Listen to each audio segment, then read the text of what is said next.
কি শাসক তিনি হলেন, কি পরিমাণ আমানতদার শাসক তিনি ছিলেন। যেদিন তিনি ক্ষমতা পেয়েছেন সেই দিন থেকে নিয়ে মৃত্যুর দিন পর্যন্ত একটা রাত তিনি আরামে নিজের পিঠটাকে বিছানায় রাখতে দিতে পারেন নাই, ঘুমাতে পারেন নাই। জনগণকে দেখার জন্য সর্বক্ষণ ব্যাকুল থাকতেন, সর্বক্ষণ তিনি পেরেশান থাকতেন।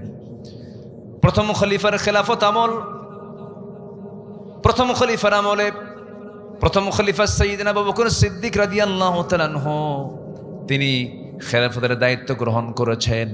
তার এক প্রতিবেশী ছিল, সেই প্রতিবেশীর বাড়িতে তিনি প্রত্যেক দিন যেতেন। প্রতিবেশীর কেউ ছিল না, স্বামী ছিল না, ছেলে মেয়ে কেউ ছিল না, বুড়ি মানুষ, বয়স্ক মানুষ, চোখে দেখেন না। প্রত্যেকটা রাত্রি সাইয়্যিদনা আবু বকর প্রতিবেশী বুড়ি মহিলার বাড়িতে যেতেন। তার কাপড় চোপড়গুলো ধুয়ে ধুয়ে দিতেন, খাবার টাবারগুলো জোগাড় করে দিতেন, সংগ্রহ করে দিতেন। প্রত্যেকটা রাতে তার এই ডিউটি ছিল। যখন তিনি খেলাফতের দায়িত্ব পেলেন, মহিলা কান্দে আর মনে মনে চিন্তা করে, আমার আবু বকর তো দায়িত্ব পেয়ে গেল, বুঝি আমার খেদমত আর করা হবে না। পরের রাত্রিতে এসে বলছে, মা আপনি চিন্তা করবেন না, খলিফা আবু বকর খলিফা হয়েছে। এই খলিফা পাওয়ার আগে, এই পদ পাওয়ার আগে যে দায়িত্ব ছিল, সেই সমান দায়িত্ব খলিফা আবু বকর আপনার করে যাবে। যেরকম সুবহানাল্লাহ। প্রত্যেকটা দিন, প্রত্যেকটা রাত্রি তিনি আসেন।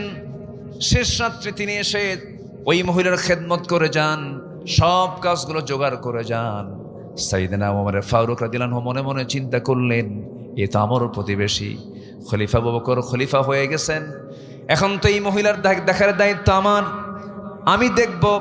এই চিন্তা করে এক রাতে তিনি এসে দরজায় নক করেছেন, বুড়িমা দরজা খুলুন, আমি আপনার সেবা করতে আসছি। কেন সেবার প্রয়োজন নাই, কেন একজন সেবা করে চলে গেছে। ভাবলেন আজকে রাত্রে কে সেবা করলো? আবু বকর ভাই তো আমার খলিফা হয়ে গেছে, তার তো সময় নাই। পরপর 3টা রাত ওই বুড়ি মহিলার দরজার পাশে লুকোচুরি করে দেখতে নেন, কিন্তু দেখতে পান না। 4র্থ দিন তাকে ধরে ফেলেছেন, খপ করে তার হাত চেপে ধরেই দেখেন কেউ না, প্রথম খলিফা আবু বকর সিদ্দিক রাদিয়াল্লাহু তাআলা আনহু। ওমর ফারুক বলছেন, ভাই রে, খেলাফতের দায়িত্ব গ্রহণও করবেন, আবার রাত জেগে জেগে এই সমস্ত কাজগুলো করবেন, আমাদের কিছু করার সুযোগ দেন। প্রথম খলিফা আবু বকর বলছেন, ওমর, হাসরের ময়দানে আমার বোঝা তো তোমার পিঠে যাবে না, প্রতিবেশীর হক আমাকে আদায় করতে দাও। একটানা 2 বছর প্রথম খলিফা আবু বকর সিদ্দিক রাদিয়াল্লাহু আনহু ওই মহিলার খেদমত করে গেছেন। দুনিয়া থেকে তিনি বিদায় নিয়েছেন, মহিলার কাছে সংবাদটা যায় নাই, খলিফার ইন্তেকাল হয়ে গেছে। দ্বিতীয় খলিফার দায়িত্ব যখন গ্রহণ করেছেন ওমর ফারুক রাদিয়াল্লাহু তাআলা আনহু, তার রেখে যাওয়া দায়িত্ব তিনি এবার পেলেন। ওই মহিলার বাড়িতে গেলেন, দরজায় কড়া নাড়লেন, দরজা খুলে দিয়েছে। মহিলা জানে না আবু বকর মারা গেছে। ওমর ফারুক ভিতরে ঢুকে কাজ টাজ করে দিয়েছেন, সবকিছু ধোয়া কমপ্লিট করে ফেলেছেন, সবকিছু প্রস্তুত করে দিয়ে তিনি বের হয়ে আসছেন। মহিলা খেতে বসেছেন, খেজুর খেতে নিয়া, খেজুর যখন একটা মুখে দিয়ে কামড় মেরেছেন, খেজুরের মধ্যে বিচিটা তার দাঁতের সঙ্গে লেগে গেছে। ইন্না লিল্লাহ বলে ভাবতেছেন, বুঝতে পেরেছি আমার আসল খাদেম আবু বকর দুনিয়াতে নাই। কারণ আমার আবু বকর যখন আমার খেদমত করতে আসতো, সে শুধু খেজুরগুলো ধুয়ে দিত না, খেজুরের ভিতরে রাখা সেই সমস্ত খেজুরের যে বিচিগুলো সে ছড়ায়া দিত, যেন আমার খেতে কোনো কষ্ট না হয়। আমার আবু বকর দুনিয়াতে নাই, নতুন খাদেম আমার ঘরে ঢুকছে। যেরকম সুবহানাল্লাহ। তারা কি ছিলেন, এক একজন আরেকজনের থেকে আরো উন্নত চরিত্র ছিল। আল্লাহু আকবার। মহিলা বুঝতে পেরেছেন যে আমার আবু বকর চলে গেছে। আমার আবু বকর খেজুরটা শুধু ধুয়ে দিত না, বিচি শুদ্ধ আলাদা করে দিত। আল্লাহু আকবার বলে। একদিন রাতের আধারে সাইয়েদনা আবু বকর সিদ্দিক রাদিয়াল্লাহু তাআলা আনহু খালি পায়ে হাঁটতেছেন, পাথর আলো রাস্তা, খালি পায়ে হেঁটে হেঁটে যাচ্ছিলেন। এমন সময় ওমর ফারুক তাকে দেখে ফেলে বলছেন, আবু বকর সিদ্দিক রাদিয়াল্লাহু আনহু খলিফাতুল মুসলিমিন, আপনি খালি পায়ে হাঁটতেছেন, পাথরের চোকা পাথরের আঘাতে আপনার পা ফেটে যাবে, রক্তাক্ত হয়ে যাবেন, জুতা পায়ে কেন হাঁটছেন না আপনি? এই গভীর রাত্রিতে চোখে দেখতেছেন না, পা তো ক্ষতিগ্রস্ত হয়ে যাবে। তিনি বলছেন, ওমর, আমি জুতা পায়ে হাঁটবো কেমনে? জুতার তলার সাথে পাথরের একটা আঘাত লাগবে, একটা বড় আওয়াজ সৃষ্টি হয়ে যাবে। সে আওয়াজে যদি এই গভীর রাতে যদি আমার জনগণের ঘুমের যদি কোনো ব্যাঘাত হয়ে যায়, কিয়ামতের দিন আমি আবু বকর আমাকে আসামির কাঠগড়ায় দাঁড়িয়ে তারা জবাবদিহি করা লাগবে। আল্লাহু আকবার বলবেন না? এই জন্য আমি খালি পায়ে হাঁটতেছি, আমার জনগণের জন্য ঘুমের ব্যাঘাত না হয়। আর নেতা আসবেন ঢাকা থেকে নওগাঁ, 3 ঘন্টা হাইওয়ে বন্ধ, নেতার গাড়ির সামনে 50, পিছনে 50টা গাড়ি। আর ওমরে ফারুক অর্ধ দুনিয়ার শাসনকর্তা, কেউ নাই, সামনেও নাই, পিছনেও নাই, একা ছোট্ট একটা ছড়ি নিয়ে গোটা রাজত্ব করেছেন, কাউকে লাগে নাই। আল্লাহু আকবার বলেন। দিলে ছিল কার ভয়? কার ভয় ছিল? আল্লাহর ভয়। একজন খাদেমকে সাথে নিয়ে তিনি উঠে চড়ে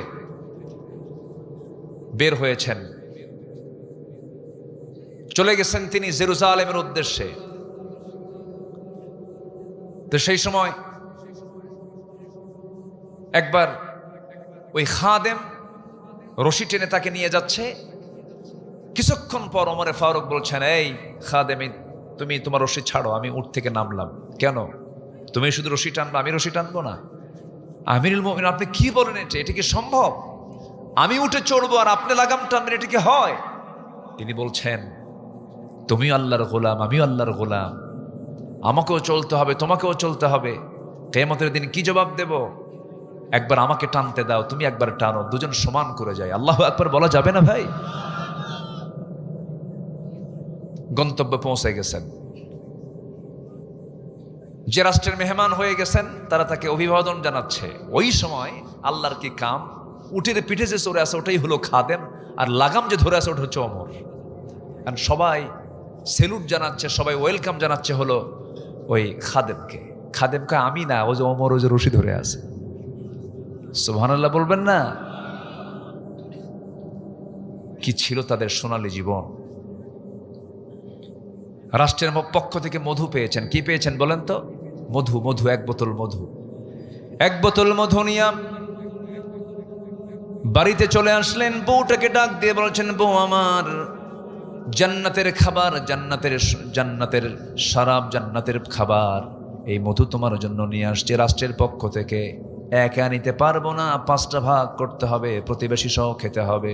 ভাগ করো, 5 ভাগ করো, 1 ভাগ আমাদের, বাকি ভাগ প্রতিবেশীর। স্ত্রী হাতে মধুর বোতল দিয়ে যখন বলেন ভাগ করো, ভাগ করতে শুরু করেছেন, তৎক্ষণাৎ বউটাকে আস্তে করে ডাক দিয়ে বলছেন, বউ আমার, রাগ করো না, তো আমি তোমাকে ভাগ করতে দেব না, দাও বোতলটা দাও। বোতলটা নিয়ে চলে গেলেন প্রতিবেশীর ঘরে। প্রতিবেশীর ঘরে গিয়ে বলছেন, প্রতিবেশী, এই যে বোতল দিলাম মধুর, সমান 5টা ভাগে ভাগ করে আমাকে 1টা ভাগ দিয়ে বাকি 4 ভাগ তোমরা সমানভাবে নিয়ে নিবা। সেই মধুর যে অংশের 5 ভাগের 1 ভাগ অংশটুকু নিয়ে সেই বোতল, সেই মধুটা নিয়ে এবার স্ত্রীর সামনে চলে আসছেন। বলুন তো, কোন স্বামী যদি স্ত্রীর সামনে থেকে যদি এরকম করে মধুর বোতল ভাগের দায়িত্ব দেওয়ার পরও যদি আবার নিয়ে নেয়, কি মন কি একটু খারাপ হতে পারে নাকি? হ্যাঁ, লাগতে পারে না? আপনাদের বউরা মনে হয় সবাই রাবেয়া বসরি মনে হয়, ভাবসাব তো খুব ভালোই মনে হচ্ছে। লাগতে পারে। 27 বছরের সংসার, তুমি আমারে চিনলে না, কি ঠিক কিনা? এখন 39 বছর সংসার করে তুমি আমার এখনো সন্দেহ করো? আমি বাপের বাড়ি চলে গেলাম, কি আছে কিনা? আচ্ছা, কিন্তু সাইয়েদনা ওমর ফারুকের বউ তার আমার আপনার বউয়ের মতো না। তাদের মানসিকতা খুব উন্নত ছিল। একটু মন খারাপ হয়েছে, কিচ্ছু বললেন না,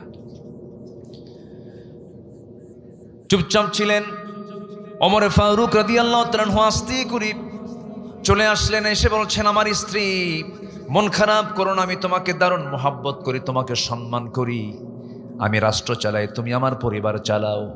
তুমি যদি আমার পরিবার চালাতে ব্যর্থ হতে, আমি রাষ্ট্র চালাতেও ব্যর্থ হয়ে যেতাম। তুমি আমার পরিবারকে তুমি সামলাও, অনেক বড় তুমি খেদমত করো, আমি চিরকৃতজ্ঞ তোমার কাছে। কিন্তু তুমি আমাকে সন্দেহ করো না, আল্লাহর কসম, আমি তোমাকে সন্দেহ করে তোমার হাত থেকে মধুর বোতলটা নেই নাই। মধুর বোতলটা নেওয়ার হেতু হলো, মধুর বোতলটা নেওয়ার কারণ হলো, মধুর বোতল আমি এই জন্য নিয়েছি, আমি তোমাকে ভাগের জন্য করতে দেই নাই। তুমি সমান ভাগই ভাগ করবে, কিন্তু যে মধুটা ভাগ করতে যাবে অন্তত সমান হলেও কিছু মধু তো তার হাতে লেগে যাবে, তোমার হাতে লেগে যাবে, এটা 1 ফোঁটা হোক 2 ফোঁটা হোক, এই যে 1 ফোঁটা 2 ফোঁটা মধু আমাদের ভাগে বেশি আসবে, এটা আমি চাই নাই মনে করে মধুভোগের দায়িত্ব আমরা অন্যের কাঁধে চাপায়া দিয়েছি। সুবহানাল্লাহ বলা যাবে না? এগুলোর নাম আমানত। এগুলোর নাম কি বলেন? আমানত।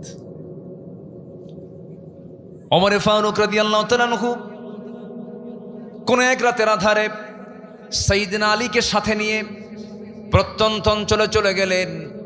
গ্রামীণ জীবনের একদম রুট লেভেলে চলে গেছেন। প্রত্যন্ত চলে গিয়ে দেখেন ছোট্ট একটা কুঠির ঘরের মধ্যে একজন বুড়িমা বসে আছে। বুড়িমাকে ডাক দিয়ে বলছেন, বুড়িমা কেমন আছেন? ভালো, তবে খুব ভালো না। কেন? ওমর লোকটা ভালো না। কে ভালো না? কন কার সামনে কয়? খলিফার সামনে বলে। আমি কি আলোচনা করব ভাই? আচ্ছা, কেন ভালো না? কি হয়েছে? কি সে তো আমাকে দেখতেই আসে না, সে আমাকে দেখতেই আসে না। কিন্তু সামনে কে কে কে দাঁড়ায় আছে? কে দাঁড়ায় আছে? ওমর ফারুক। সাইয়েদনা ওমর ফারুক বললেন, মা ওমর দেখতে আসবে কেমনে? কারণ ওমর যে আপনাকে দেখতে আসবে সেই মদিনা থেকে আপনার বাড়িটা বহু দূর, প্রত্যন্ত অঞ্চল, এত দূর কি আসা যায় নাকি? ওমর তো এই জন্য আসতে পারে না। নিজের পরিচয় গোপন করলেন। মহিলার চক্ষু লাল হয়ে গেছে। মহিলা খেপে গিয়ে বলছে, যে লোক দায়িত্ব পালন করতে পারবে না, যে লোক আসতে পারবে না, সে ওমরের দায়িত্ব গ্রহণ করার কি দরকার ছিল? কি কথা কি বুঝতেছেন? বুড়িও কম না। সাইয়েদনা ওমর ফারুকের চোখে পানি চলে আসছে। হারে তাই তো, আমি পারবই না, আমি কেন দায়িত্ব ভার গ্রহণ করেছি? ওমর ফারুক নিশ্চিত হয়ে গেলেন, এই মহিলা মামলা দিলে আমি আখিরাতে জামিন পাবো না। এবার মহিলাকে লক্ষ্য করে বলছেন, মহিলা দেখুন তো ওমর ফারুককে মাফ করা যায় নাকি? কেমনে আপনি মাফ করবেন বলেন? কেন মাফ করা হবে না? আপনাকে কিছু যদি দিয়ে যাওয়া হয় ওমরকে মাফ করবেন নাকি? কিছু দিয়ে যায়, কিছু টাকা পয়সা দিয়ে যায়। কত দিবা? 25 দিরহাম, 25 দিনার দেব। খুব খুশি মহিলা। 25 দিনার তার হাতে দেওয়া হলো। এমন সময় সাইয়েদনা ওমর ফারুক হঠাৎ করে ডাক দিচ্ছেন, আলী এইদিকে আসো। সাইয়েদনা আলী জবাব দিচ্ছেন, আমিরুল মুমিনিন ওমর ফারুক আসতেছি। এই কথাটা ওই মহিলার কানে চলে গেছে, জিহ্বায় কামড় মারছে, এটা তো ওমর। আমি কার সামনে কি করলাম? ভয় পাচ্ছেন মহিলা। হারে এত বড় বেয়াদবি হয়ে গেল, কার সামনে কথা বললাম, আমি তো চিনতে পারি নাই। এবার ওমর ফারুক বলছেন, মা আমি আপনাকে অভয় দিচ্ছি, আপনি কোনো ভয় করবেন না। আপনি যে আমার কাছ থেকে যে বিনিময়ে গ্রহণ করেছেন, এই বিনিময়টা আমি লিখিত করতে চাই, দলিল করতে চাই। আপনি আমার এই কাপড়ে লিখে দেন। নিজের জামাটা ছিঁড়ে ফেললেন। নিজের জামায় তিনি লিখে নিলেন, 25 দিনারের বিনিময়ে সমস্ত অভিযোগ আমি উড্র করলাম, ওমর ফারুককে ছেড়ে দিলাম, অব্যাহতি দিয়ে দিলাম। এই চিঠিখানা নিয়ে বাড়িতে এসে বউটাকে ডাক দিয়ে বলছেন, তোমার সন্তানদেরকে ওসিয়ত করবা, জানায় দিবা, এবং তুমিও জেনে রাখো আমার যদি ইন্তেকাল হয়ে যায়, যেদিন মরে যাব, এই চিঠিখানা আমার কাফনের কাপড়ের সঙ্গে লাগায় দিবা।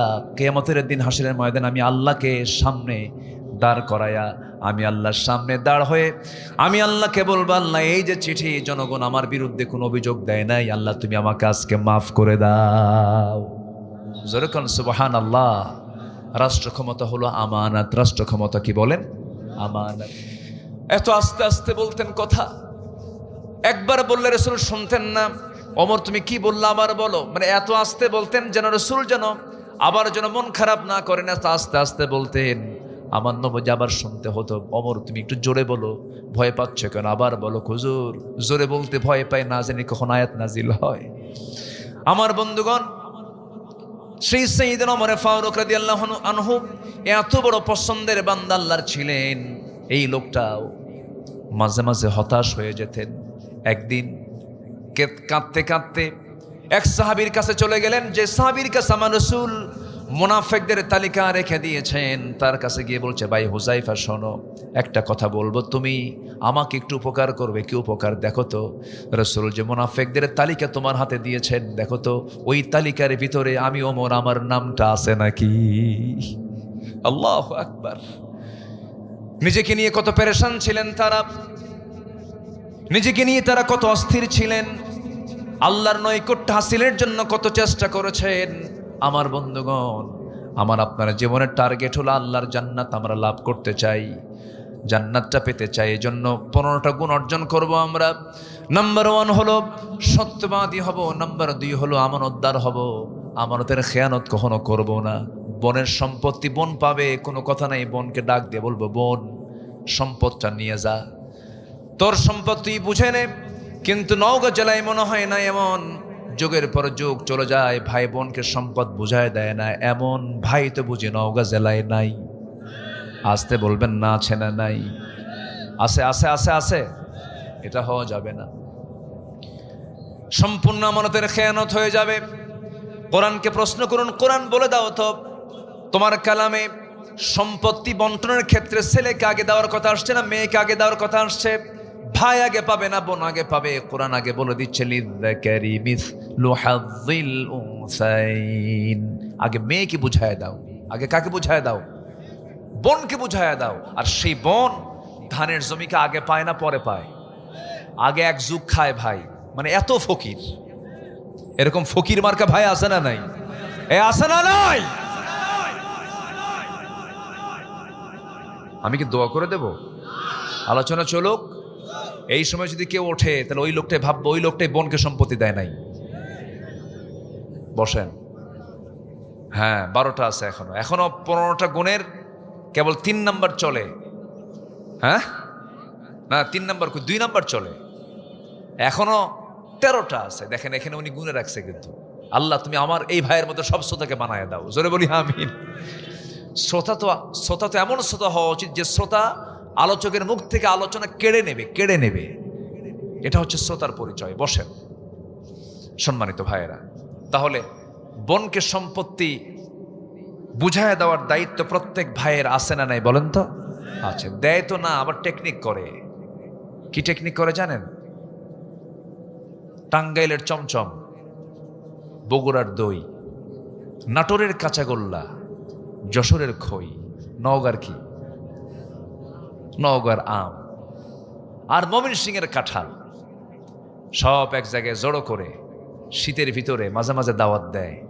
বছরে 2-1 বার দাওয়াত দিয়ে বোনকে জন্মের খাওয়ান খাওয়ায়। 1 কোটি টাকার সম্পত্তি বোন থেকে, মানে বোন পাবে ভাইয়ের কাছ থেকে 1 কোটি টাকা। হজে গিয়া বোনের সম্পত্তির ধান বিছে হজ করছে। হজে ফেরত আসা বোনের সম্পত্তির টাকা দিয়েই 2 ভরি স্বর্ণের চেন কিনছে। চেন কিনে নিয়ে এসে সব কিছু খাওয়ায় দাওয়ায় শেষ পর্যন্ত গলার ভিতরে একটা চেন ঢুকায় দিয়ে বলে, বোন একটা কথা বলি কি, একটু কাছে বসো, তুমি আমার বড় বোন না? হ্যাঁ। তোমার সংসার হয়ে গেছে? হ্যাঁ। কত কষ্টে আছে তোমার ভাই, একটা কথা বলি বোন, কি অংশ নিলে না ধ্বংস হয়? দেখছেন কত বড় বাটপার। এই আছে না নাই? আছে না নাই? কি আমানতদারিতা দেখেন। হজ করে আসছে, কিন্তু কি কষ্ট পাচ্ছেন আপনারা? না ভাবতেছেন হুজুর ওয়াজ শুনতে আসি তো বিপদে পড়ে গেলাম, সম্পত্তি ভাগ হয়ে গেল, এরকম ভাবতেছেন নাকি? দিয়ে দেন, জান্নাত বুঝে নেন। জোরে কারণ সুবহানাল্লাহ। দিয়ে দিবেন, কি বুঝে নেবেন?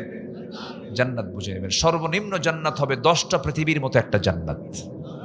আর সামান্য দুনিয়ার এই সুতোমুতা নিয়ে আপনি এত টেনশন করতেছেন। সর্বনিম্ন জান্নাত হবে 10টা পৃথিবীর মতো একটা জান্নাত। কল্পনার বাইরে এটা কল্পনাই করতে পারবেন না। জান্নাতের মধ্যে থাকবে 4টা নহর। কটা নহর বলেন? দুধের নহর, শরাবের নহর, মধুর নহর, পানির নহর। সুবহানাল্লাহ বলা যাবে না ভাই? দুনিয়ার পানি খাইলে মানুষ বুড়া হয়, দুনিয়ার মধু খেলে মানুষ বুড়া হয়, আর দুনিয়ার শরাব মদ খাইলে তো লিভার পয়সা চোখ লাল হয়ে শেষ হয়ে যায়। কিন্তু জান্নাতের যে শরাব, জান্নাতের যে মধু, জান্নাতের যে পানি, জান্নাতের যে দুধ, এটা পান করলে কোনোদিন ওই বান্দা বুড়া হবে না। কেউ তো সুবহানাল্লাহ বললেন না। কোনোদিন বুড়া হবে না। মন যা চাবে তাই খাবেন, মন যা চাবে আপনি তাই পাবেন সেখানে। এমন কিছু নাই যা বাদ পড়ছে। এই ওয়াজ একদিন করলাম এক জায়গায়, এক বুড়া চাচার সামনে দাঁড়ায় বলে, হুজুর মন যা চাই তাই যদি পাই, কিন্তু একটা টেনশন আছে হুজুর। কি? আপনি তো বিড়ির বিরুদ্ধে খুব ওয়াজ করলেন, বিড়ি নাই। জান্নাতে এই পচা জিনিস থাকবে কন্ত? যে বিড়ি খায় তার গন্ধ কেমন লাগে বলেন তো? হ্যাঁ, দুর্গন্ধ কার কাছে? যে বিড়ি খায় না। আর যে বিড়ি খায় তার কাছে মনে হয় জান্নাতের রুহানি ফায়াজ পাচ্ছে। কেমনে যে খায়। আল্লাহ তুমি নেশা থেকে ইমানদারকে বাঁচাও, জোরে বলি আমিন। কোন নেশা ইমানদারের জীবনে আসতে পারে না। মাহফিল এসে আবার প্রশ্ন করে, হুজুর বিড়ি খাওয়া কি জায়েজ আছে? মানে উনি জায়েজের চেষ্টায় আছেন। আবার কোনো হারামের দিকে আমরা যাব না, কোনো নেশার দিকে আমরা যাব না। আল্লাহ কবুল করুন, জোরে বলি আমিন। খুব খুশি হলাম, একটা লোক নড়েন নাই, আমি খুবই আনন্দিত। একটু মনোযোগ দিয়ে শুনুন। এখন আসুন আমরা 3 নম্বরে যাই। বহু আলোচনা তো, এই 3 দিন ব্যাপী তাফসীর মাহফিল, এই 3 দিন যদি আমরা রাখতেন তাহলে আমি এই আলোচনাগুলো করতে পারতাম। এখন পাইছি তো একদিন, কষ্ট পাচ্ছেন নাকি আপনারা? নাম্বার 3, ধৈর্যশীল হব আমরা। কি হব বলেন তো? ধৈর্যশীল। বিয়া আগে না ধৈর্য আগে? আজ থেকে বিয়া আগে না ধৈর্য আগে? ব্যবসা আগে না ধৈর্য আগে? ব্যবসা করতে নিলে ধৈর্যের দরকার আছে না? আপনি কাপড় বেচতেছেন, একটা গেঞ্জি বিক্রি করবেন, এক গেঞ্জি দেখেই কি কাস্টমার কেনে? কটা গেঞ্জি দেখাতে হয়? 15-20টা একজন কয়েছে, মনে দোকান আছে মনে হয় ওনার। তাহলে 10-15টা গেঞ্জি দেখানোর পরে একটা গেঞ্জি তার পছন্দ হতেও পারে, নাও পারে। হয়তো সে পছন্দ করলই না, আপনি আধা ঘন্টা ধরে দেখালেন তার, এরপরে কয় আছে কি বলেন? আছে কি না? আছে, হলো না, চলে যাচ্ছে। আপনি কি করবেন? মন জ্বলে যাচ্ছে, রাগ উঠতেছে, কিন্তু এরপরও যখন ও বলতেছে ভাই চলে গেলাম, আপনি যদি রাগ করে থাকেন কাম হবে? একটা মানে কৃত্রিম মার্কা, মনে হাসি নাই, রাগ ঠিক আছে, হ্যাঁ ঠিক আছে যান, মানে একটা হাসি মারলেন কিন্তু হাসির মধ্যে মানে ভিতর থেকে হাসি নাই। ও তো কিনলো না, কিন্তু আপনার এই অভিনয় করতেই হবে, নচেত ব্যবসা হবে। ধৈর্য। কি হাসি? ও ঠোঁটের হাসি, দেখছেন? আমি দেখেন কি সুন্দর ভাষা বলে ফেলছে, আলহামদুলিল্লাহ। ঠোঁটের হাসি, মনের হাসি না। কিসের হাসি? ঠোঁটের হাসি। দেখেন মুরব্বীদের কথাগুলো কত সুন্দর, এক সুন্দর একটা ভাষা বলে ফেলছেন, ঠোঁটের হাসি। আপনাকে দিয়ে তাকে বিদায় করতে হবে। আর যদি এরকম না করে 15-20টা কাপড় দেখানোর পরে সে একটাও নেয় নাই, নে কি কথা বোঝেন না? এই যে বাইন্দা নেব, বাইন্দা পিটবো, কিন্তু এতক্ষণ ধরে তুই আমার দেখালে কেন? কি কথা বোঝেন না আপনি? দেখলে কেন? ব্যবসা কি হবে? ব্যবসা হবে, ব্যবসা হবে, হবে। ধৈর্য আগে। কাস্টমারকে আকৃষ্ট করার জন্য ধৈর্যের পরিচয় দিলে পরে আপনি দোকানদার হতে পারবেন। আপনাকে বহু ভাষায় কথা বলবে, কথা হজম করতে পারলে আপনি ব্যবসা করতে পারবেন। আবার বাড়ির যে বউ আছে, বউটা সোজা হারে না বাঁকা হারে?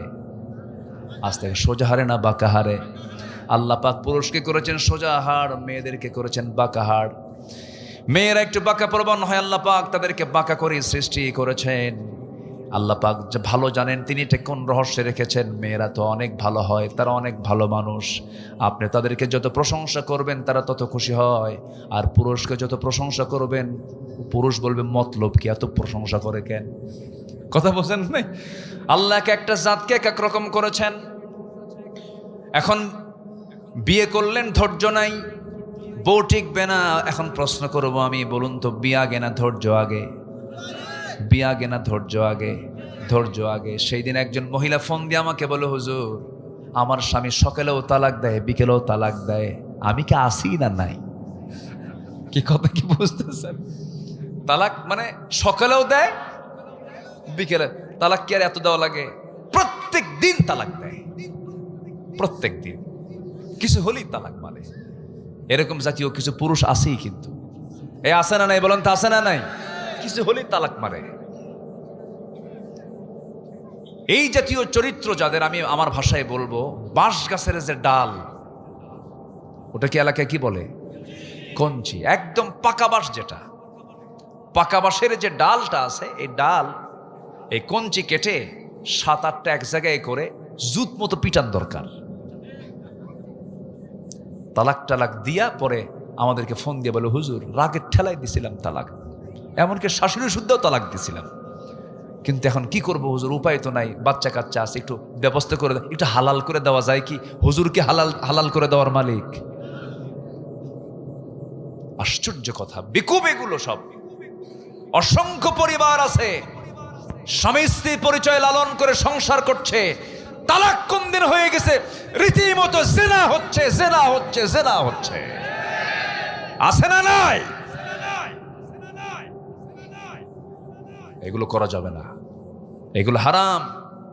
তালাক নামে আল্লাহ পাক একটা সূরা নাজিল করেছেন, সূরাতুত তালাক। তালাকের পন্থা আছে, পথ আছে।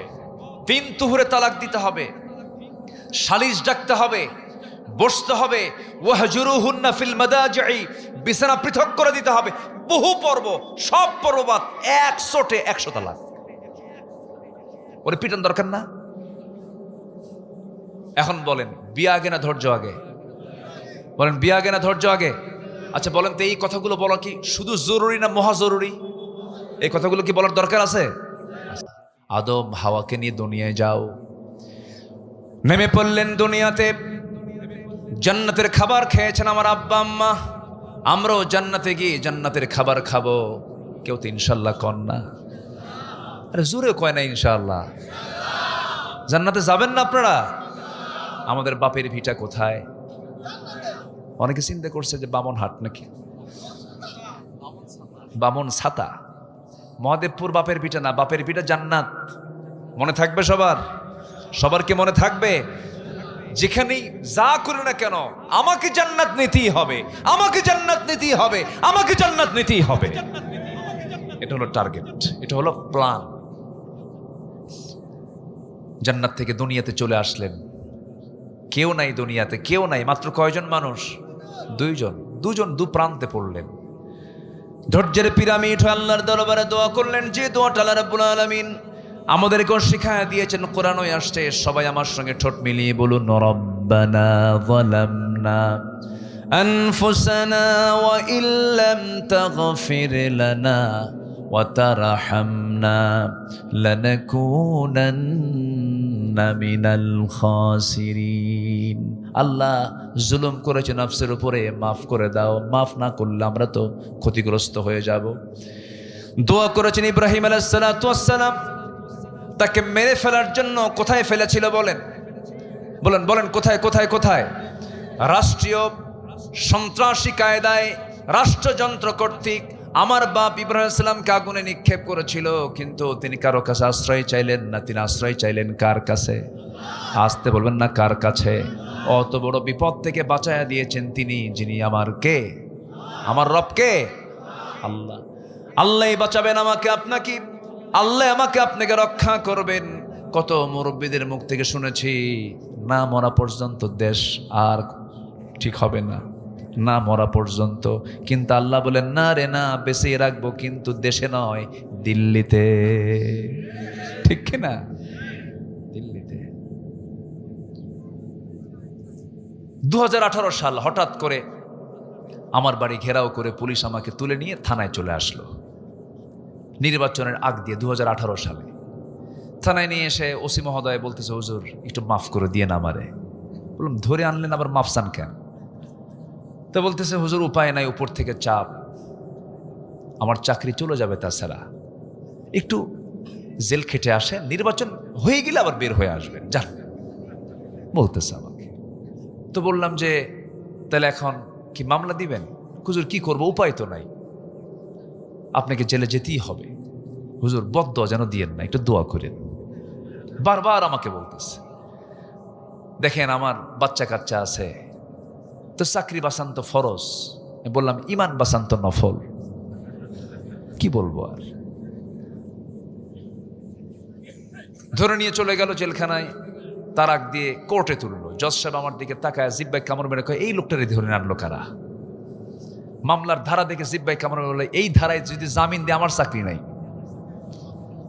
জামিন অযোগ্য বিবেচনা করে ব্যাস আমাকে আবার প্রিজন ভ্যানে করে জেলখানায় পৌঁছায় দিল। মূল গেট দিয়ে ভিতরে ঢোকা মাত্রই দেখে এক বুড়া চাচা, চামড়াগুলো কুচকে গেছে, 80 ঊর্ধ্ব বয়স, আমাকে দেখেই একটা লম্বা সালাম দিল। সালাম দিয়ে বলে, হুজুর আপনি জেলখানায় ঢুকলেন, খুব খুশি হলাম। তো বললাম যে চাচা আপনি এটা কি করলেন, আপনি খুশি হলেন আমি জেলখানায় ঢুকলাম দেখে? কে বাবা, ওয়াজ শুনতে যাই, কত ওয়াজ শুনছি জীবনে আপনার, কিন্তু এত চেষ্টা করছে মোসাফা করব, তাও পারি নাই। আল্লাহ আজকে আমার এত সহজ করে সামনাসামনি মিলাই দিল, দোয়া করে আপনি জেলখানায় থাকেন। তো বললাম, চাচা ঠিক আছে আসছি, থাকি, একসঙ্গে তো থাকবো, কিন্তু আপনি কেন জেলখানা নাতিপুতি থুইয়া? কে বাবা বিস্ফোরক, বিস্ফোরক। বললাম বিস্ফোরক মানে? কে বিস্ফোরকের মামলা দিছে বাবা, কিন্তু বিস্ফোরক তো বুঝি না, বিস্ফোরক কি খায় না কি করে? চাচা এটাও বোঝে না বিস্ফোরকটা কি। এই ছিল হালচাল। জুলুম করেছেন। 25 বছর আগে আল্লামা সাঈদী বলেছিলেন, গোড়ায় নাড়া দেব, মামু বাড়ি দিল্লি গিয়ে পড়বা। সোজা কোথায় গিয়ে পড়ছে? লন্ডনে, ইতালিতে, আমেরিকায়, ওয়াশিংটনে, পাশে নেপালে, ভুটানে, শ্রীলঙ্কায় পড়ছে। সোজা কোথায়? আল্লামা সাঈদী তার নাম। আল্লাহু আকবার বলবেন না? 25 বছর আগের বক্তব্য তার। উনি বলেছিলেন এমন একটা সময় বাংলাদেশে আসবে, নাস্তিক চক্র পালানোর জন্য একটি ইঁদুরের গর্ত খুঁজে পাবে না। পাইছে? পায় নাই। মানিক শুয়েছিল কলার পাতায়। দেশের টপ লিস্টেড একজন ধনী পালাতে গিয়ে আবার ভুল করে নৌকায় চড়ে দাড়ি মোস কাইটা চোরের মতো পালাতে চাইছিল। কি ঠিক কিনা বলেন? কয় নাম্বার ধনী? 1 নাম্বার ধনী। মিলছে কথা? মিলছে কথা? মিলছে? এটাই বাস্তবতা। জুলুম করা যাবে না। জুলুম যেখানেই হোক না কেন, আপনি স্বামী বইয়ের প্রতি জুলুম করছেন, আল্লাহ আপনাকে ছাড়বেন না। আপনি স্ত্রী স্বামীর প্রতি জুলুম করছেন, আল্লাহ আপনাকে ছাড়বেন না। আপনি ইমাম মুসল্লিকে কষ্ট দিচ্ছেন, আপনি আল্লাহ পাক ছাড়বেন না। মুসল্লি হয়ে ইমামকে টর্চার করছেন, আল্লাহ আপনাকে ছাড়বেন না। মেদিয়ান নামক এলাকায় চলে গেলেন, খাবার নাই, তৃষ্ণা, পানি, যন্ত্রণা, ছটফট করছিলেন। কূপের ধারে গেলেন, কূপ থেকে পানি তুললেন, পান করলেন, তৃষ্ণা নিবারণ করলেন। কেউ তাকে চেনে না, আশেপাশের লোকজন কেউ তাকে বোঝে না, চিনতে পারছে না। হঠাৎ করে দূর থেকে লক্ষ্য করে দেখেন 2 জন মহিলা হাতে বালতি করে পানি তোলার জন্য কূপের ধারে আসছে, দাঁড়ায় আছে, কূপ থেকে পানি নেয় না। এবার মুসা বলছেন, ও মহিলা দাঁড়ায় আসো কেন? কূপ থেকে পানি নিয়ে চলে যাও, সন্ধ্যার পরে তো তোমাদের কষ্ট হবে, সন্ধ্যার পরে মেয়েরা বাইরে থাকতে নেই। এবার 2 মহিলা বলছে, কেমন করে আমরা ওই কূপ থেকে পানি তুলবো? কারণ ঢাকনার যে ওজন, সেই ঢাকনা টান দেওয়ার মতো শক্তি আমাদের নাই, কারণ ঢাকনা টান দিতে 7 থেকে 8 জন যুবকের প্রয়োজন হয়। মুসা ভাবতেছেন মহিলা বেচারি বেকায়দায় আছে, দেখি একটু সাহায্য করা যায় কিনা। এবার বলছেন, বালতিটা হাতে দাও। বালতি হাতের মধ্যে নিলেন, কূপের ধারে চলে গেলেন, ঢাকনা টান দিলেন, বাম হাত দিয়ে ধরলেন, সিটকে পড়ে গেল 14 হাত দূরে। 2 মহিলা মনে মনে এটা মানুষ না অন্য কিছু। 7 পুরুষের শক্তি একসাথে, এত শক্তিশালী যুবক তো জীবনে আমরা দেখি নাই। বালতি ভরে পানি তুলে নিয়ে এবার বলছেন, যাও সোজা বাড়িতে চলে যাও। পাঠায় দিলেন। বাপ বুড়া মানুষ বলছে, ও আমার কলেজের টুকরা সন্তান, প্রত্যেক দিন সন্ধ্যা হয়ে যায়, অন্ধকার হয়ে যায়, এত দ্রুত আজকে কেমন করে আসলে? এত দ্রুত তোমরা আজকে কেমন করে পানি নিয়ে আসলে? এবার বলছে, আব্বা কাভিউন আজিজ, শক্তিশালী এক যুবকের সন্ধান পেলাম, ঢাকনায় হাত দিল, সিটকে পড়ে গেল, প্রচুর শক্তি, সে আমাদেরকে সহযোগিতা করেছে। এবার বৃদ্ধ পিতা বলছে, ও আমার কলেজার টুকরা বড় মেয়ে, কালকে যাবে আমার পক্ষ থেকে আমার সালাম জানায় বলবে, আবুনা শাইখুন কাবীর, আমাদের বাপ বুড়া মানুষ, ভালো করে চোখে দেখেন না, তিনি আপনাকে দাওয়াত দিয়েছেন, আমার পক্ষ থেকে তাকে দাওয়াত দিবা, সে চলে আসবে। পরের দিন মেয়ে চলে গেছে। এবার বলতেছে, ও যুবক, আব্বা যেন আপনাকে সালাম জানিয়েছেন, আমাদের বাড়িতে আপনারা দাওয়াত, আপনি আসবেন নাকি? উনি মনে মনে ভাবতেছেন, আল্লাহ কি সুন্দর ব্যবস্থা করে দিলা, এখানে কেউ চেনে না, একটা বাড়ি ঘর চিনলে তো ভালোই হয়, যাব, কিন্তু যাব কেমনে? মহিলা বাড়ি তো চিনি না। এবার মহিলা বলছে, চেনার দরকার না, আমি তো আপনাকে নিতে এসেছি, আমি সামনে সামনে চলবো, আপনি আমার পিছে পিছে আসবেন। মুসা আলাইহিস সালামের মেজাজ গরম হয়ে গেছে, রাগ তখন কমে নাই, খেপে গেছেন। হঠাৎ করে খেপে বলছে, এই মহিলা, তুমি আমাকে কি পুরুষ মনে করো? তুমি মহিলার সামনে সামনে হাঁটবো, আমি পুরুষ পিছে পিছে হাঁটবো নাকি? এমন পুরুষকে আমি নাকি? আমি পুরুষ তেমন নই, নারীকে সামনে দিয়ে দেব, নারীর সৌন্দর্য আমার চোখে ধরা পড়বে, আমার চোখের গুনাহ হয়ে যাবে, না না, আমি সামনে চলবো, তুমি আমার পিছে পিছে চলবে। এই 16 বছর এই জাতি ছিল পুরুষের পিছে না নারীর পিছে? কিসের পিছে ছিল? আমরা নারীর পিছে থাকতে চাই না। আসতে কন কেন? আমরা কি নারীর পিছে নামাজ পড়ি নাকি? পৃথিবীতে কোনো নবীকে নারী ছিল নাকি? নেতৃত্বের জন্য পুরুষ না নারী? বলেন, নারী না পুরুষ? মুসা আলাইহিস সালাম বলেন, আমি সামনে সামনে যাব, তুমি মহিলা আমার পিছে পিছে চলবে, তুমি শুধু 2টা শব্দ উচ্চারণ করবে, ভুল যদি করি, ডান দিকে রাস্তা যদি বাম দিকে যায় তখন বলবে ডান, আবার বাম দিকে রাস্তা যদি ডান দিকে যায় তুমি বলবা বাম। শুধু 2টা শব্দ শুধু মুখ থেকে বের করবে, ডান বাম, তবে ভুল হলে বলবে, ভুল না হলে কথা বলারও দরকার নাই। কারণ তুমি যদি বেশি বেশি ঘন ঘন কথা বলো, তোমার কথার মধ্যে সৌন্দর্য চলে আসলে পরে আমার গুনাহ হয়ে যাবে, চোখের গুনাহ হবে। একটা কথা বলতে পারবা না, বেশি কথা বলবা না। এবার মহিলা মনে মনে চিন্তা করে, গতকালকে দেখলাম শক্তিশালী যুবক, আজকে দেখি চরিত্রবান যুবক বটে, সে আমানতদার মনে করে, নারী জাতিকে সম্মান করে, মনে মনে পছন্দ। কি কথা কি বুঝতেছেন? কথা কি বুঝতেছেন আপনারা? মনে মনে পছন্দ হয়ে গেছে। কেন? চরিত্রবান যুবক, আমানতদার যুবক, চেয়ে থাকে না, পর্দার নিয়ম রক্ষা করে চলে, গায়ের শক্তি ভালো। এখনকার মেয়েরা কি এগুলো পছন্দ করে নাকি? এখন দেখে যদি কোনো বাপ যদি ভুল করে যদি দাড়িওয়ালা ছেলে নিয়ে আসে, মেয়ে বলে, বাবা তোমার রুচি শেষ কেন? চাচা নিয়ে আসছো। কি নিয়ে আসছো? মুসা আলাইহিস সালাতু ওয়াস সালাম এবার কি করলেন?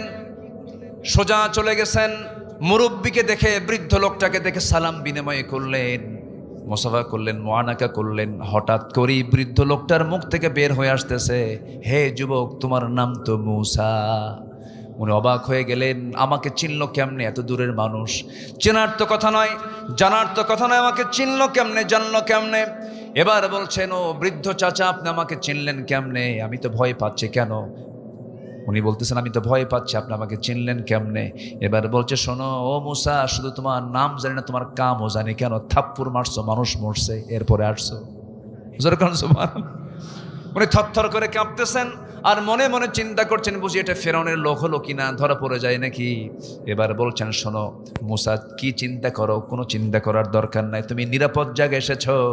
আমি শুধু বুড়াদের কাতারের সাধারণ বুড়া আমি নই, আমি হলাম সেই ব্যক্তি। ওয়া ইলা মাদিয়ানা আখাহুম শুআইবা, আমি হলাম মাদিয়ানবাসীর জন্য যাকে আল্লাহ রাব্বুল আলামিন নবী করে পাঠিয়েছেন, আল্লাহর পয়গম্বর শুআয়ব আলাইহিস সালাতু ওয়াস সালাম। আমি নবী, তুমি নবীর সামনে কথা বলতেছো। দারুণ খুশি মূসা। তখন তিনি নবী হন নাই, খুশি হয়ে জড়িয়ে ধরলেন, আবার তাকে সম্মান জানালেন। এবার বলছে, শোনো, গতকালকে আমার মেয়েকে দেখেছো, আজকে আমার মেয়েকে দেখেছো, দেখার পর্ব শেষ করে দিলাম। আমার দুইটা মেয়ের যে কোনো একটা মেয়েকে আমি তোমার সঙ্গে বিয়ে দিতে চাই, তুমি কি বিয়ে করবা নাকি? এবার মূসা বলছেন, যখন তখন। কি কথা কি বুঝতেছেন? কি কি কি যখন তখন বিয়ে করব আমি। কিন্তু আল্লাহর পয়গম্বর বলছেন, শোনো, আমি যে এই মুহূর্তে আমার মেয়ের সঙ্গে তোমাকে বিয়ে দিয়ে দেব, খুব ঝুঁকিতে আছে, খুব রিস্ক মনে হচ্ছে। কেন? তোমার রেকর্ড তো ভালো না, থাপ্পড় মারলেই মানুষ মরে। মেয়ে বিয়ে দিয়ে আবার কোন বিপদে পড়ে যায়। অতএব এখন তোমার সঙ্গে আমার মেয়েকে বিয়ে দেব না, তবে আমি তোমার সঙ্গে আমার মেয়েকে বিয়ে দেব। তোমার কিছু কাজ আছে। কি? আমার বাড়িতে কিছু ছাগল আছে, ছাগলের পালগুলোকে তোমার পালতে হবে। 8 বছর হলে পরে অনার্স কোর্স, 10 বছর হলে পরে মাস্টার্স কোর্স হয়ে যাবে। তুমি যদি এই ছাগলগুলোকে লালন পালন করতে পারো, আমি আমার মেয়েকে তোমার সঙ্গে বিয়ে দিয়ে দেব, তোমার বড় উপকার হয়ে যাবে। আমি তো আল্লাহর নবী বলছি, তুমি কি মানবে নাকি? খুব সন্তুষ্ট চিত্তে গ্রহণ করলেন। আহারে, আল্লাহর পয়গম্বর অর্ডার করেছে, মানলাম, করব।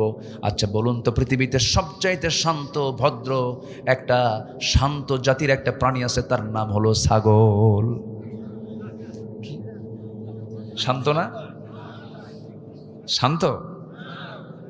ছাগল যদি একবারে ব্রেক মারা বোঝেন তো, 4 পায়ের সামনের 2 পা যদি একবার গিয়ার ফেলে বুঝলেন তো, একবার যদি ব্রেক মেরে ফেলে, ব্রেক মারার সঙ্গে সঙ্গে আপনার দড়ি ছেড়ে আপনি বের হয়ে যাবেন, বলবে তুই যা, আমি যাব না। দারুণ বাঁকা প্রাণী। এই ছাগল পালার দায়িত্ব দেওয়া হলো এই আল্লাহর পয়গম্বর মূসা আলাইহিস সালামের কাঁধে। এই দায়িত্ব পড়ে গেছে। কষ্ট করে করে 10টা বছর ছাগল পালন করলেন। 10ম বছরের শেষ দিন সেই ছাগলগুলো নিয়ে যখন বাড়িতে ফিরবেন, হঠাৎ করে একটা ছাগল পাল থেকে ইবনে কাসির আসছে।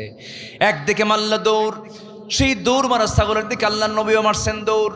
ছাগল যত দৌড়ায়, আল্লাহর নবী তত দৌড়ায়। দৌড় যত বেশি, রাগ তত বেশি।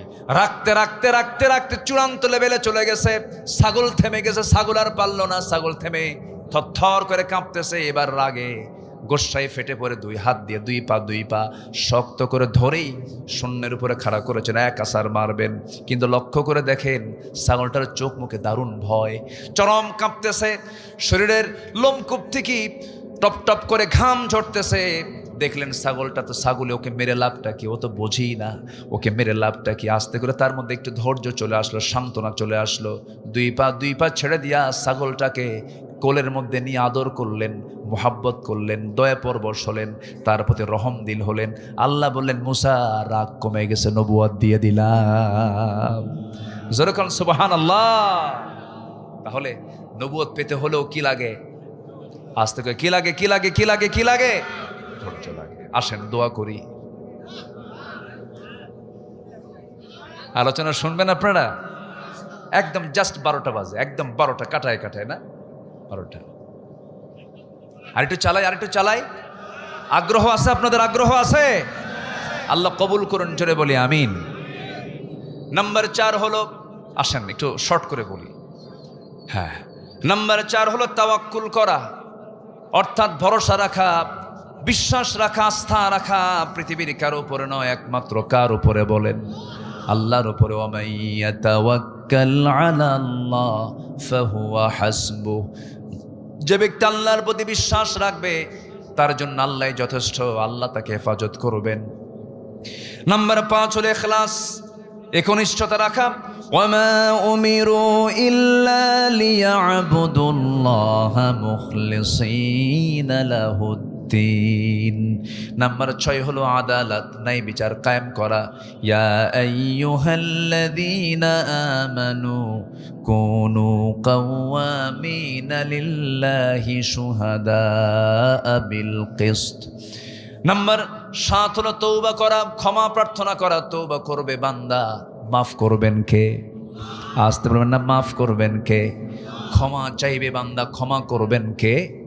আমাদের ক্ষমা চাওয়া হলো বান্দার কাজ, আর ক্ষমা চাওয়া হলো বান্দার কাজ, মাফ করে দেওয়া কার কাজ? আল্লাহর কাজ। আমাদের কাজ আমরা করব, আল্লাহর কাজ আল্লাহ করবেন। আল্লাহর কাছে আমরা যখন চাবো, লজ্জা নিয়ে চাবো না লজ্জাহীন হয়ে চাবো? বলেন, হায়া নিয়ে না বেহায়া হয়ে? হায়া নিয়ে চাইলে আপনি পাবেন না, বেহায়ার মতো চাইতে হবে। একবার চাইলে হায়া, একবার চাইলে কি হায়া হলো, কিন্তু আল্লাহর কাছে একবার চাবো না, বারবার চাবো। আল্লাহর কাছে চাবো আমরা হায়া নিয়ে না বেহায়া হয়ে।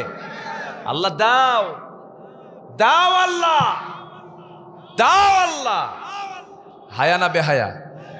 বেহায়ার মতো চাইতে হবে, কোনো লজ্জা নিয়ে চাওয়া যাবে না। যা মনে চাবে চাবেন, বারবার চাবেন আপনারা। সবাই চাবো আমরা, জোরে বলি ইনশাআল্লাহ।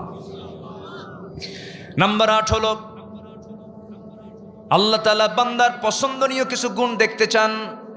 এর মধ্যে আরেকটা হলো, সেটা হলো দয়া থাকা, সহানুভূতি থাকা, রহমত থাকা। খুযিল আফওয়া ওয়া আমুর বিল আরফি ওয়া আ'রিদ আনিল জাহিলিন।